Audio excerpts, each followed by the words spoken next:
Hello, I'm Dr. Victor Prisk.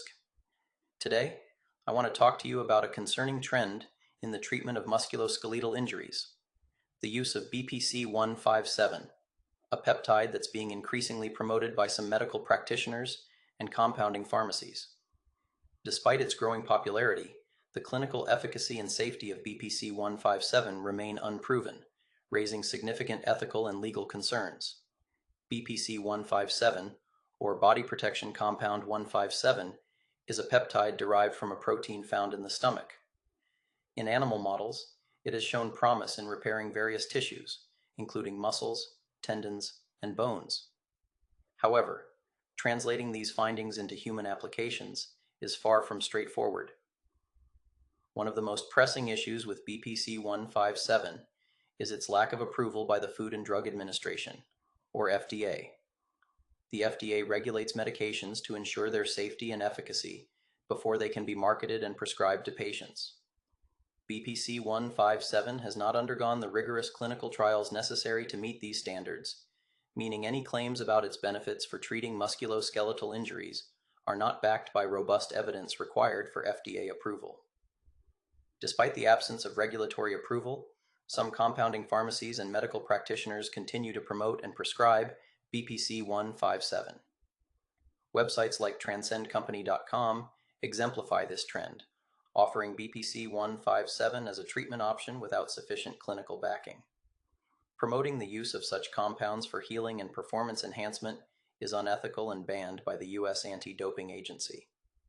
This practice raises significant ethical concerns as it exposes patients to unproven treatments that could have unknown risks. The practice of prescribing this compound shows an utter lack of respect for patient health and safety. Run from the doctors recommending this compound or other unapproved peptides like TB500, Apidolon, and others. The available clinical literature on BPC-157 is sparse and fraught with methodological weaknesses. Most of the studies that are often cited to support the use of BPC-157 are preclinical, conducted on animal models. While these studies suggest potential benefits, they do not provide the level of evidence needed to confirm safety and efficacy in humans.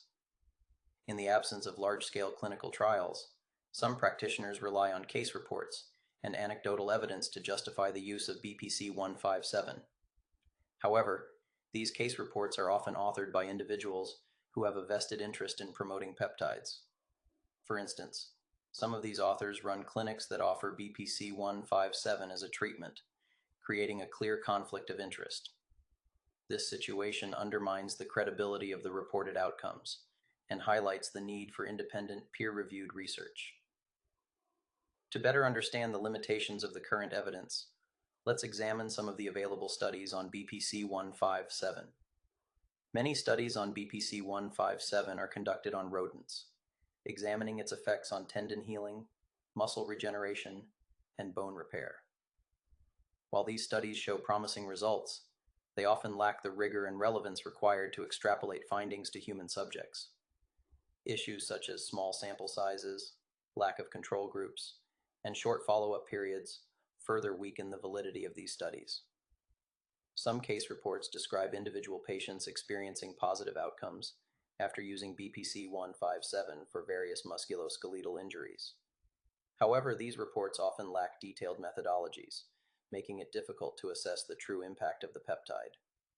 The authors of these reports frequently have financial ties to clinics promoting BPC-157, casting doubt on the objectivity of their findings. Very few clinical trials have been conducted on BPC-157, and those that exist are often limited in scope and quality. For example, a small pilot study might suggest benefits, but without larger randomized controlled trials, these results are not reliable.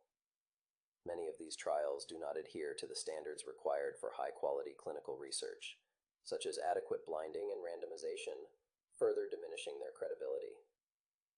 The use of unapproved peptides like BPC-157 carries inherent risks.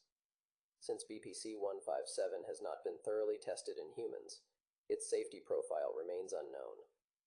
Potential side effects could range from mild to severe, including allergic reactions, injection site complications, and systemic effects.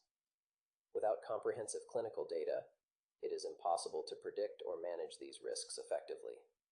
We don't know if use can cause tumors, cancer, or long-term effects on fertility. Regulatory bodies like the FDA and DEA play a crucial role in protecting public health by ensuring that medications are safe and effective. The promotion and prescription of BPC-157 without FDA approval undermines these regulatory processes. These agencies must crack down on pharmacies and practitioners that bypass regulations, exposing patients to potentially unsafe treatments. To address the unethical promotion and use of BPC-157, several actions can be taken. Reporting to regulatory agencies. Concerned individuals and medical professionals can report the activities of pharmacies and practitioners promoting BPC-157 to the FDA and DEA. Providing detailed evidence of these practices can prompt investigations and potential enforcement actions. Educating the public about the dangers of unapproved treatments like BPC-157 can help reduce demand and discourage unethical practices. Media coverage, social media campaigns, and informational articles can all contribute to raising awareness. Professional organizations such as the American Medical Association, AMA, and the American Academy of Orthopedic Surgeons, AAOS, can advocate for stricter enforcement of regulations and provide guidance to their members on ethical practices. Supporting independent, high-quality research on BPC-157 can help determine its true efficacy and safety. This involves conducting large-scale randomized controlled trials that adhere to rigorous methodological standards. The promotion and prescription of BPC-157 for musculoskeletal injuries without FDA approval is a troubling trend that poses significant risks to patients. The existing evidence supporting its use is weak and often compromised by conflicts of interest.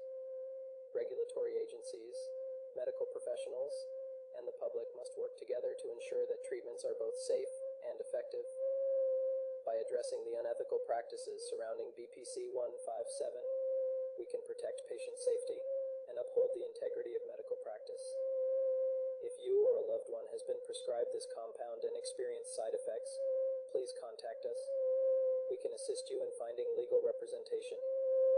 The prescription of this is malpractice, and you could be owed for damages. Thank you for listening. Stay safe and informed.